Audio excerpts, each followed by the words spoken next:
Amrapali fruit syrup. Real magic in every drop.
ইতিহাসের সবচেয়ে জনপ্রিয় চরিত্র বলা চলে। রাজনীতির ইতিহাস বলেন, সামাজিক আন্দোলন বলেন, অর্থনৈতিক বিনির্মাণ বলেন, রাষ্ট্র বিনির্মাণ বলেন, গুড গভর্নেন্স বলেন, সব কিছুতে যিনি দক্ষতার ছাপ রেখেছেন এবং নিজের বিকল্প নিজেকেই প্রতিষ্ঠা করেছেন, তিনি আর কেউ নন, বেগম খালেদা জিয়া। তো তাকে আমরা হারিয়েছি। আমাদের জন্য এটি একটি বড় শোক, একটি কষ্টের ঘটনা। সারা জাতি আপনারা জানেন এই শোকে শোকাভিভূত এবং এই শোকের ছায়া নেমে এসেছে গোটা দুনিয়াতে। আপনারা দেখেছেন সমগ্র পৃথিবী এই মৃত্যুর জন্য প্রস্তুত ছিল না। সকলেই তারা রিয়্যাক্ট করেছে, কন্ডোলেন্স দিয়েছে এবং তিনি একজন বিশ্বমানের নেত্রীর পর্যায়ে পৌঁছে গিয়েছিলেন। তার যে রাজনৈতিক বিচক্ষণতা, তার রাজনৈতিক দৃঢ়তা, তার গণতান্ত্রিক সংগ্রামে তার নেতৃত্ব, দেশ পরিচালনায় তার যে অবস্থান, সব মিলিয়ে তিনি একটি আন্তর্জাতিক নেতৃত্বের আসনে তিনি আসীন ছিলেন এবং এর জন্য তাকে কম কাঠঘর পোড়াতে হয়নি। তিনি অনেক ধরনের নির্যাতনের শিকার হয়েছেন, নিগৃহীনের শিকার হয়েছেন, কারাগারে রেখে তাকে ধুকে ধুকে মৃত্যুর দিকে পতিত হতে হয়েছে।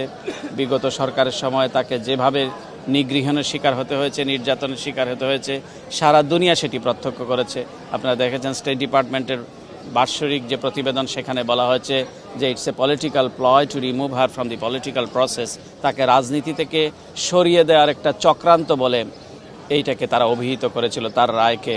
এবং ব্রিটিশ, আপনারা জানেন ওই সময় আমি মনে করিয়ে দিতে চাই যে হাউস অফ লর্ডসের লর্ড কার্লাইল, তিনি একটি ফরেন্সিক ইনভেস্টিগেশনের জন্য আসতে চেয়েছিলেন। তারাও ইনভেস্টিগেশন করে দেখেছে এটা একটা ফলস ফ্যাব্রিকেটেড, তাকে রাজনীতি থেকে দূরে সরানোর চক্রান্ত, এবং সেটাকেও তাকে ভিসা পর্যন্ত দেয় নাই বাংলাদেশে আসতে লর্ড কার্লাইলকে, ব্রিটিশ উচ্চসভার সদস্য হওয়া সত্ত্বেও। আন্তর্জাতিকভাবে তখনও মানুষ তার পাশে দাঁড়িয়েছিল এবং এখনও তার এই শোকের সময় সকলেই শোক প্রকাশ করছে। বিভিন্ন মিশন সময় আপনারা জানেন তার জন্য শোক বই খোলা হয়েছে, সেখানে সকলে বিভিন্ন রাষ্ট্রপ্রধান, সরকার প্রধান, অ্যাম্বাসেডার্সরা তারা স্বাক্ষর প্রকাশ করছেন। এখানে আমাদের প্রতিবেশী রাষ্ট্র, আমাদের আঞ্চলিক রাষ্ট্রসমূহের প্রতিনিধিরা সেখানে জানাজায় অংশ নিয়েছেন। সব মিলিয়ে পুরো পৃথিবী এই শোক প্রকাশ করছে এবং বাংলাদেশের জন্য তো বটেই। আমরা দেখছি আবাল বৃদ্ধ বনিতা সকলেই তার জন্য চোখের পানি ফেলছে, চোখের অশ্রু ফেলছে যে বেগম খালেদা জিয়াকে বাংলাদেশ থেকে, এই পৃথিবী থেকে চলে যেতে হলো। তো এটি আমাদের জন্য, আমরা চাইবো যে তার যে লিগেসি, তার লিগেসি হচ্ছে ডেমোক্রেসি, তার লিগেসি হচ্ছে ইকোনমিক ডেভেলপমেন্ট, তার লিগেসি হচ্ছে অর্থনৈতিক সমৃদ্ধি, প্রাইমারি এডুকেশন, মেয়েদের ক্ষমতায়ন, ওমেন এম্পাওয়ারমেন্ট। এই লিগেসিগুলো আমরা ধরে রাখার চেষ্টা করব এবং যেই নেতৃত্ব বাংলাদেশ জাতীয়তাবাদী দলের এখন আছেন তার সুযোগ্য সন্তান এবং তিনি নিজেও রাজনৈতিকভাবে বাংলাদেশের প্রধান নেতা এবং তাকে দেশে বিদেশে সকলে সমানভাবে তাকে গ্রহণ করছেন।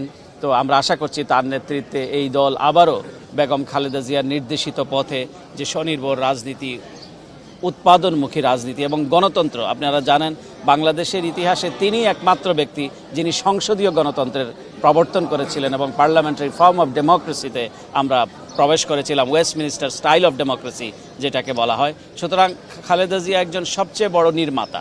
তো এই নির্মাতা হচ্ছে আমাদের গণতন্ত্রের, আমাদের অর্থনৈতিক প্রগতির এবং আপোষহীন, তিনি বিন্দুমাত্র আপোষ করেননি গণতন্ত্রের প্রশ্নে এবং সার্বভৌমত্বের প্রশ্নে। তো এরকম একজন নেত্রীকে হারিয়ে আমরা সকলেই শোকাবিভূত। আমরা আশা করছি এই শোককে শক্তিতে পরিণত করে বাংলাদেশ সামনের দিকে এগোবে।